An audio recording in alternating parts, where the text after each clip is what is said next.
Hi! Hello! Welcome to my channel Anu Mahima చతు.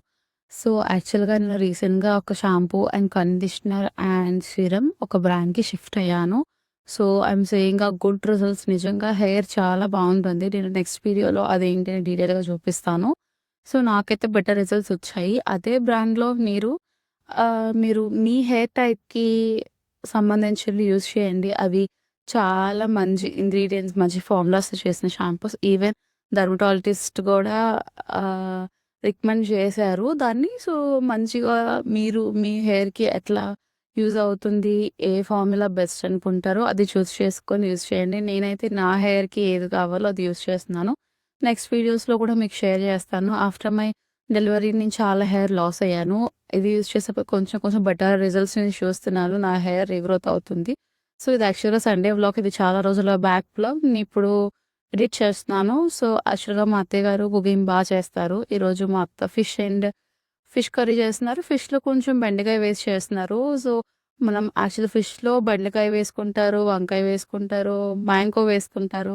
చాలా ఇవ ఏం వేసినా ఫిష్‌లో ఏ వెజిటబుల్ వేసినా కొంచెం టేస్ట్ బావుంటుంది.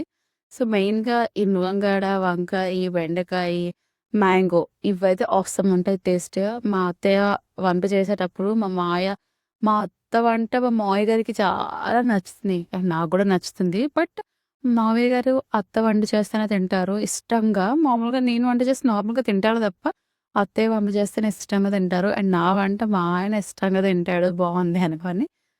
అంతే ఎవరి హస్బెండ్స్ వాళ్ళ వైఫ్ వంట చాలా ఇయర్స్ నుంచి ఇష్టపడి ఆ వంట కాబట్టి ఇంకో వంట యాక్సెప్ట్ చేయలేరు.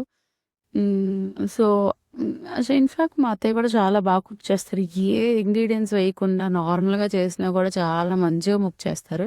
సో, నేను ఇంకోవైపు కొబ్బరన్నం ప్రిపేర్ చేస్తున్నాను. ఇది జస్ట్ నార్మల్ బేసిక్ కొబ్బరన్నం మంచి ఫ్లేవర్స్‌తో మంచి చాలా టేస్ట్‌గా ఉంటుంది. కొబ్బరన్నంతో ఫిష్ పులుసు. యాక్చువల్లీ కొబ్బరన్నంతో చాలామంది చికెన్ కుక్ చేసుకుంటారు. బట్ మా మామయ్య గారు ఫిష్ తెచ్చారు ఈ వీకెండ్. సో, కొబ్బరన్నంతో ఫిష్ పులుసు ఈ వీకెండ్. ఇదేం లేదు జస్ట్ బేసిక్‌గా ఏంటంటే బిర్యానీ ఇంగ్రీడియెంట్స్ వేసుకొని నెక్స్ట్ ఆనియన్స్ వేసుకోవాలి. ఆనియన్స్ కొంచెం సాఫ్ట్ అయ్యాక టమాటోస్ వేసుకుంటాం. టమాటోస్ కూడా మంచిగా సాఫ్ట్ అయ్యాక అల్లం వెల్లుల్లి పేస్ట్. అల్లం వెల్లుల్లి పేస్ట్ ఏంటంటే నేను అందులో గరం మసాలా ఇంగ్రీడియెంట్స్ వేసి మిక్సీ చేస్తాను. చాలామంది లాస్ట్‌లో గరం మసాలా పౌడర్ వేసుకుంటారు. బట్ నాకేంటంటే ఈ మనం పౌడర్స్ వేసుకునే కన్నా ఈ మిక్సీ ఎందుకంటే పౌడర్స్ అంత ఫ్లేవర్ ఇవ్వవు. ఈ మిక్సీ చేసుకొని వేసేటప్పుడు చాలా టేస్ట్ వస్తది. నెక్స్ట్ ఇందులో మిర్చి గూడా నేను పేస్ట్ వేసుకుంటాను. యాక్చువల్లీ మిర్చి కట్ చేసుకొని వేసుకోవచ్చు. బట్ మనం మాక్సిమం ఒక 4, 5 యూజ్ చేసేటప్పుడు మిర్చీస్ అవన్నీ రైస్‌తో అలా తగులుతుంటే నాకు నచ్చదు. అందుకే నేను నాకు ఇష్టమయ్యేలాగా కొంచెం మిర్చీస్ పేస్ట్ చేసి వేసాను. సో, మిర్చీస్ టిప్ ఏంటంటే ఎవరు బీపీస్ కొంచెం అన్నిటికి పడేవాళ్ళు గానీ, ఎక్కువ స్వెట్ పట్టేవాళ్ళు, ఎక్కువ కోపంలో ఉండేవాళ్ళు, టెన్షన్‌లో ఉండేవాళ్ళు ఏంటంటే మిర్చీస్ కొంచెం అవాయిడ్ చేయండి. తక్కువ తినండి. బీపీ ఉండేవాళ్ళు కూడా మిర్చీస్ ఎక్కువ తినకూడదు. ఎక్కువ మిర్చీస్ తింటే బీపీకి చాలా ఎఫెక్ట్ అవుతుంది. కొంచెం లిమిట్‌లో తినండి. సో, తర్వాత ఏంటంటే ఆహ్, ఆహ్, కొ కొత్తిమీర అండ్ పుదీనా వేసుకున్నాను. అవి కూడా మంచి సాఫ్ట్ అయిపోయాక కొబ్బరి మంచిగా కట్ చేసుకొని దాన్ని మిక్సీలో వేసుకొని మంచిగా పేస్ట్ చేసుకోవాలి. దాంట్లో కొంచెం కొంచెం వాటర్ వేసుకొని మిల్క్ అంతా మనం తీయాలి అందులో. ఎంతవరకు మిల్క్ కావాలంటే అంతవరకు తీసుకోవచ్చు. కొంచెం ఇంకా ఎక్కువ తీసినా కూడా ఆ మిల్క్ టేస్ట్ ఉండదు. మిల్క్ తీసుకొని అందులో యాడ్ చేసుకొని చేయాలి. యాక్చువల్‌గా మేము ఇంత వంట చేసాం గానీ అసలు మేము మధ్యాహ్నం తినలేదు. మేము బయటికెళ్ళాం నేను, మా హస్బెండ్. ఒక ఫంక్షన్ ఉంది. ఆ ఫంక్షన్‌కి వెళ్ళాము. ఇంత వంట చేసి ఇంత కష్టపడి అసలు ఆ వంట కూడా ఎంతో ఇష్టంగా వండుకున్నాను. కోకోనట్ రైస్ తిందామని అసలు తినకుండా అయిపోయింది. బయట ఎండ చాలా ఉంది. నాకైతే మనసులో అంటే వెళ్ళాలి అంటే యాక్చువల్‌గా మా అత్తయ్య వాళ్ళకి చెప్పారు ఫంక్షన్ ఇది. మా మావయ్య మళ్ళీ మళ్ళీ చెప్పారు. మనకి చాలా కావాల్సిన వాళ్ళు వెళ్ళండి అని చెప్పి.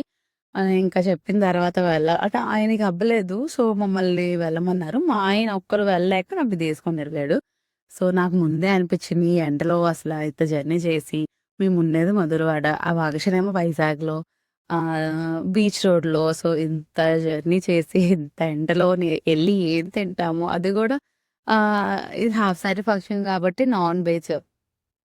ఎలా ఉంటది ఇంకా అలానే తినేసి కొంచెం లైట్‌గా తినేసి వచ్చేసాము. ఈవినింగ్ బయటికెళ్ళాము. ఈవినింగ్ అలా పానీపూరి, చాట్ తినేసి ఇంటికెళ్ళిపోయాము. So, this is the vlog. Thank you for watching. Please subscribe.